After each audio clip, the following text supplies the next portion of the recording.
তো নমস্কার বন্ধুরা, আমরা এই মুহূর্তে নিফটি 50 চার্টে রয়েছি। তো ফাইনালি আজকে নিফটি 50 অনেকদিন পর অল টাইম হাই আজকের দিনকে ক্লিয়ার করে দিয়েছে, যেটা আমি অনেকদিন ধরে বলছিলাম যে মার্কেট যদি এই হাইটাকে ক্লিয়ার করে দেয়, আগের দিনকে হাইটাকে যদি ক্লিয়ার করে দেয় এবং 25,080-র উপরে যদি চলে যায় তাহলে মার্কেট অল টাইম হাই পৌঁছে যাবে। এবং আজকের দিনকে মার্কেট অল টাইম হাইটাকে ব্রেক করে দিয়েছে, 25,100 লেভেলটাকে ব্রেক করে দেওয়ার পর তারপরে কিন্তু দুটোর পরে একটা শার্প সেলিং এই মুহূর্তে নিফটি বলুন কিংবা ব্যাংক নিফটি সমস্ত ইন্ডেক্সের ক্ষেত্রেই প্রায় লক্ষ্য করা গিয়েছে। তো যার ফলে কি হয়েছে আপনারা দেখুন, এই মুহূর্তে আমরা মাইন্ডসেটের ব্যাপারে কথা বলবো। যখনই মার্কেট অল টাইম হাইয়ের আশেপাশের দিকে চলে যায় তখন রিটেলারের মাইন্ডসেট কিন্তু একটুখানি চেঞ্জ হয়ে যায়। তখন রিটেলাররা কিন্তু বাই করতে অনেক বেশি ভয় পায় যে মার্কেট এই মুহূর্তে অল টাইম হাইয়ের উপরে চলে গেছে, আর মার্কেট কতটা উপরে যেতে পারে, মানে ওপরের দিকে যেহেতু চার্ট আনঅ্যাভেলেবেল হয়ে যায় যখন মার্কেট অল টাইম হাইয়ের আশেপাশে পৌঁছে যায় তখন কিন্তু উপরের দিকে কোনো চার্ট দেখা যায় না, যার কারণে কিন্তু রিটেলারের মাইন্ডসেটে সেলিং শুধু করতে যায়, যার কারণে কিন্তু আজকের দিনকে দুটোর পরে সেলিংও লক্ষ্য করা গিয়েছে। তো আমরা আগামীকালকের দিনকে কি করতে পারি? তো বন্ধুরা, যদি আমি আজকের দিনকের ফিবোনাচি টানি তো দেখুন আমি আপনাদেরকে দেখাবো ফিবোনাচিতে কিন্তু বন্ধুরা এই মুহূর্তে মার্কেট 61.8%-এর কাছাকাছি চলে এসছে অনেকটাই। তো বেশ ভালোই এই জায়গাটা ক্ষেত্রে কিন্তু বন্ধুরা মার্কেটে বেশ ভালোই একটা রিট্রেসমেন্ট করে দিয়েছে। তো এখানে যারা যারা বাই করেছিল তারা কিন্তু অনেকেই মার্কেট থেকে বেরিয়ে গিয়েছে, কারণ এক নম্বর রিজন হয়ে গেল যে মার্কেট এই মুহূর্তে অল টাইম হাই রয়েছে, এবং দুই নম্বর রিজনটা হয়ে গেল যে মার্কেট এখানটায় শার্প সেলিং এসছে। তো সেলিং আসার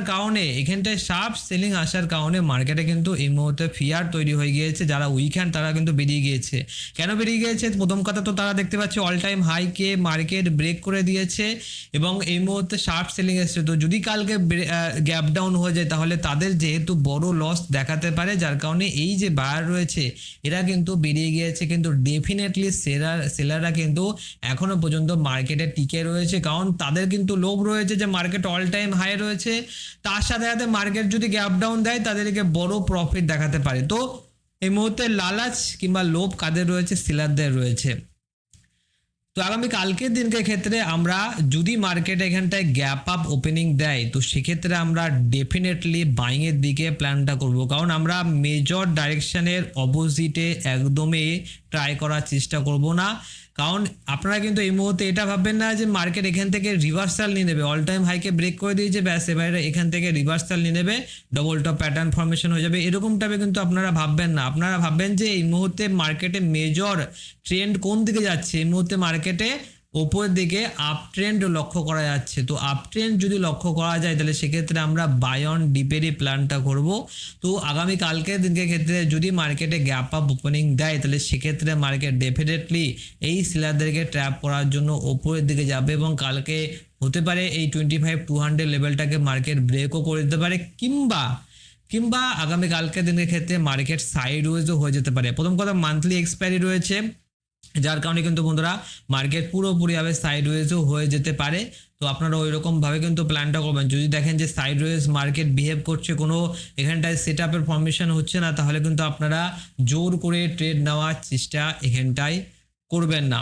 আর আমি আপনাদেরকে বলে রাখি যে যদি মার্কেট এখানটায় গ্যাপ ডাউন ওপেনিং দেয়, ধরুন মার্কেট এখানটায় 25,000 একটুখানি ওপরে এই জায়গাটা মার্কেট গ্যাপ ডাউন দিল, দেন মার্কেট এখান থেকে সাপোর্ট নিয়ে ওপরের দিকে যাওয়ার চেষ্টা করলো, তাহলে কিন্তু বন্ধুরা এই সাপোর্ট লেভেলটা ব্রেক হওয়ার একটা চান্স থাকবে, এবং এখানটা কিন্তু বন্ধুরা মার্কেট এরকমভাবে একটা ফল দেখাতে পারে। তো এই জায়গাটা কিন্তু মার্কেট যদি সাপোর্ট নেওয়ার চেষ্টা করে তাহলে এখানে বায়ার আসবে, এবং এখানে যদি বায়ার আসে তারা কিন্তু এখানটায় ট্র্যাপ করার জন্য নিচের দিকে ফল করতে পারে। কারণ দেখুন গ্যাপ ডাউন দিলে কি হবে, এখানে যারা যারা সেলার ছিল তারা কিন্তু অনেকটাই বেশি ভালো প্রফিটে পৌঁছে যাবে, যার কারণে কিন্তু এদেরকে 100 পয়েন্ট দূরে গিয়ে টার্গেট করাটা একটুখানি ডিফিকাল্ট হয়ে যাবে।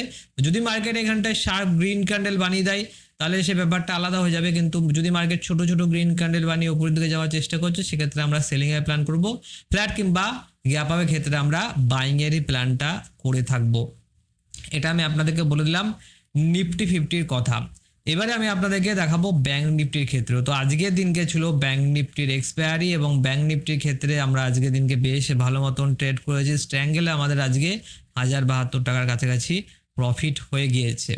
তো দেখুন, আমি আপনাদেরকে যেটা বলতে চাইছিলাম যে মার্কেটে যেহেতু আজকের দিনকে সাইডওয়েজ বিহেভ করেছে, আর এই মুহূর্তে যেহেতু ব্যাঙ্ক নিফটি অল টাইম হাইয়ের আশেপাশের দিকে নেই, যার কারণে কিন্তু মার্কেট স্ট্রাকচার ব্যাঙ্ক নিফটির ক্ষেত্রে একটুখানি আলাদা হবে। তো এখানে দেখুন দুটোর পরে যেটা আমি আপনাদেরকে বলছিলাম যে মার্কেট একটা শার্প সেলিং এসছে, তো এখানে কিন্তু সেলাররা বসে রয়েছে, এখানে সেলাররা বসে রয়েছে। এই যে সেলাররা বসে রয়েছে তারা প্রফিট বুকিং করতে আরম্ভ করে দেবে যখনই মার্কেট 51,000 রাউন্ড লেভেল নাম্বারটা ব্রেক করে দেবে, তারপরে কিন্তু তারা প্রফিট বুকিং করতে আরম্ভ করে দেবে।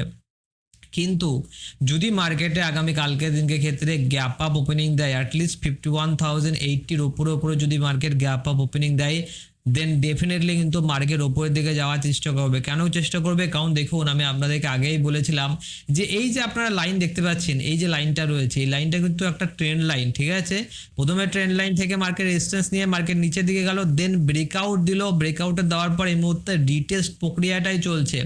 এই মুহূর্তে কিন্তু বন্ধুরা রিটেস্ট প্রক্রিয়াটাই চলছে। তো রিটেস্ট প্রক্রিয়া যখন চলে সেক্ষেত্রে কিন্তু বায়াররা ভরে ভরে আসে, এখানটায় বায়ার এসছে এবং এই মুহূর্তে যেহেতু সেলিং এসছে, এখানটায় শেষের দিকে কোনো বায়ার হয়তো বা আসেনি, কিন্তু মেনলি সেলাররাই ঢুকেছে। তবে আমার মতে যদি মার্কেটে কালকে গ্যাপ আপ ওপেনিং দেয়, দেন মার্কেট ডেফিনেটলি এই সেলারদেরকে ট্র্যাপ করার জন্য মার্কেট আপসাইড মোমেন্টাম করবে, এবং আপসাইড মোমেন্টাম করলে মার্কেট কিন্তু এই লেভেলের দিকে মানে 51,500 লেভেলের দিকেও কিন্তু মার্কেট আপসাইডে ডেফিনেটলি পৌঁছাবে, এবং এটাকে ব্রেকআউট করে দিলেই কিন্তু এই সেলাররা বেরোতে আরম্ভ করে দেবে। তো গ্যাপ আপের ক্ষেত্রে আমরা বাইং এর প্ল্যান করতে পারি।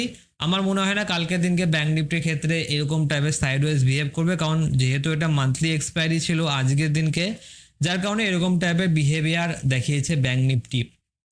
তো আমি আপনাদেরকে বলে দিলাম যে মার্কেটে কি করা যেতে পারে। আর যদি গ্যাপ ডাউন দেয়, ধরুন মার্কেটে একটা গ্যাপ ডাউন ওপেনিং দিল, তো গ্যাপ ডাউনের ক্ষেত্রে কিন্তু বন্ধুরা একটুখানি প্রবলেম হয়ে যাবে, কারণ এখানে ধরুন বায়াররা রয়েছে, এই যে বায়াররা রয়েছে এরা কিন্তু একটুখানি ট্র্যাপিং এর মধ্যেই প্রায় পড়ে যাবে বলতে পারেন। কিন্তু তবুও মার্কেট সেলিং এর দিকে ডেফিনেটলি আসার চেষ্টা করবে। প্রথম কথা, মার্কেট এখানটায় ব্রেকআউট দেখাতে পারে। তো 51,000-এ ব্রেকআউট দেখালে কি হবে, মার্কেট এখানে যারা সেলার ছিল, যারা উইক হ্যান্ড সেলার রয়েছে, তারা কিন্তু কিছু বেরোতে আরম্ভ করে দেবে, এবং নতুন কিছু বায়াররা প্রবেশ করে ফেলবে, এবং তারপরে কিন্তু মার্কেট তাদেরকে ট্র্যাপ করে দেবে। তো দেখুন, গ্যাপ ডাউন ওপেনিং দিলে আমরা সেলিং এর প্ল্যানটাই করে থাকবো ব্যাঙ্ক নিফটির ক্ষেত্রেও। এবার আমরা দেখাবো সেন্সেক্সটা একটুখানি দেখিয়ে দিই আপনাদেরকে। সেন্সেক্সের ক্ষেত্রে কি হতে পারে, যদি বা কালকে সেন্সেক্সের এক্সপায়ারি না, কালকে নিফটির এক্সপায়ারি রয়েছে। দেখুন, সেন্সেক্স কিন্তু আরও বেশি ভোলাটাইল ছিল আজকের দিনকে ক্ষেত্রে। সেন্সেক্স বেশ ভালোই ভোলাটাইল ছিল এবং অনেকটা নিফটির মতন, ব্যাঙ্ক নিফটির মতনই ছিল। ব্যাঙ্ক নিফটির ক্ষেত্রে নিজের যে লো সেটাকে ব্রেকডাউন করে দিয়েছিল। তো দেখুন, এখানটায় মার্কেটে এখানটায় সেন্সেক্স কিন্তু প্রায় কনসলিডেশনই করছে, প্রায় 2-3 দিন ধরে 26 তারিখ থেকে মার্কেট কনসলিডেশনই করে যাচ্ছে। কিন্তু কোথাও না কোথাও মার্কেট তার লোটাকে প্রোটেক্ট করেছে এবং হাইটাকে ব্রেকআউট করার চেষ্টা করছে। আপনারা দেখতে পাচ্ছেন এই মুহূর্তে এই যে লো ছিল, এই লোটাকে কিন্তু মার্কেট হোল্ড করে রেখেছে, এইটাকে কিন্তু মার্কেট কখনোই ব্রেকডাউন দেখাচ্ছে না। এই জায়গাটায় এই লোটা কিন্তু মার্কেট ব্রেকডাউন দেখাচ্ছে না। আর এই মুহূর্তে দেখতে পাচ্ছেন যে সেলিং কিন্তু অলরেডি এসছে এখানটায়, তো সেলাররা অলরেডি ঢুকে গিয়েছে। তো যদি মার্কেটের ক্ষেত্রে আগামী কালকের দিনকে এখানটায় ফ্ল্যাট কিংবা এখানটায় ছোটোখাটো গ্যাপ ডাউন ওপেনিং দেয়, তো সেক্ষেত্রে কিন্তু আমরা বাইং এর প্ল্যানটা করে থাকতে পারি, কারণ অলরেডি এখানটায় বিগ সাপোর্ট রয়েছে।